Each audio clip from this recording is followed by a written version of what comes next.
మోదీ గారి అచ్చే దిన్, మోదీ గారి అమృత్ కాల్ ఏదైతే ఇప్పుడు నడుస్తుందో ఆ నడిచే టైంలో రైల్వేస్లో గ్రూప్ సి గ్రూప్ డి ఉద్యోగాలు 72,000 ఉద్యోగాలు ఉన్నాయి. ఆ 72,000 ఉద్యోగాలకి ఇంకా నోటిఫికేషన్స్ రావు. ఇప్పటి నుంచి వాళ్ళు ఏం చేస్తున్నారంటే ఇప్పటి నుంచి ఏంది ఇప్పుడు ఖతం చేసేసిండ్రయ్యా. ఇక దానికి ఎవరు ప్రిపేర్ కావద్దు. గతంలో పిల్లలు ప్రిపేర్ అవుతుండే, ఇప్పుడు కూడా పిల్లలు ప్రిపేర్ అవుతున్నారు గ్రూప్ సి గ్రూప్ డి ఉద్యోగాల గురించి. ఇక ప్రిపేర్ కాకుండ్రి మీరు. వాళ్ళు ఏరంట నోటిఫికేషన్ అవి ఉండేయంట ఇంకో ఉద్యోగాలు. ఈ గ్రూప్ సి గ్రూప్ డి ఉద్యోగాలు ఏముంటాయంటే దాంట్లో వచ్చేసి మాలీలు, టీచర్లు, సఫాయి కర్మచారీలు ఇత్యాది ఉంటాయి. అయితే వాళ్ళకి ఎప్పుడు 2 కోట్ల ఉద్యోగాలు ఇస్తాననేసి 2014లో ప్రామిస్ చేసిండు. ఎవ్రీ ఇయర్ 2 కోట్ల ఉద్యోగాలు అనేసి ఆ 2 కోట్ల ఉద్యోగాలకించి ఈ 72,000 ఉద్యోగాలు మైనస్ చేయండి.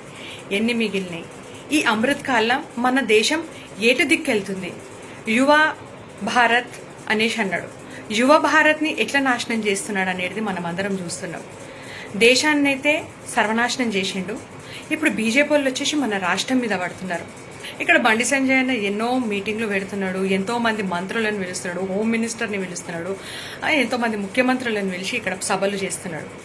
ఎందుకయ్యా? తెలంగాణ ప్రజల కళ్ళు కనిపిస్తలేవా? చెవులు వినిపిస్తలేవా? వాళ్ళకి తెలివి లేదనుకుంటున్నారా?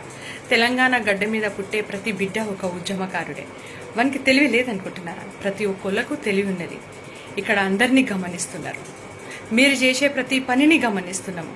దేశాన్నే సర్వనాశనం చేసిన వాళ్ళు రాష్ట్రాన్నేం బాగు చేస్తారు?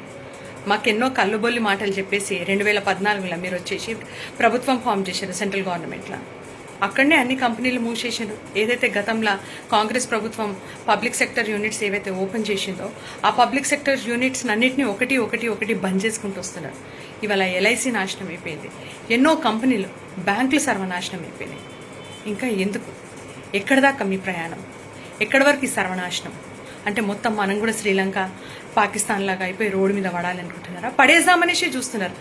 మొత్తం అప్పుల కుప్ప చేసేసారు. రాకుని మా రాష్ట్రానికి. తెలంగాణ ప్రజలంతా పిచ్చోళ్ళు కాదు. ఖచ్చితంగా బీజేపీకి బుద్ధి చెప్తారు.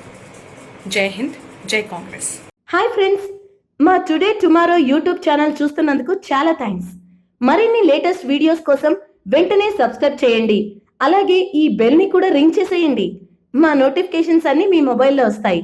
అలాగే మా వీడియోస్ మీకు నచ్చితే లైక్ చేయండి, షేర్ చేయండి, నచ్చకపోతే కామెంట్ చేయండి.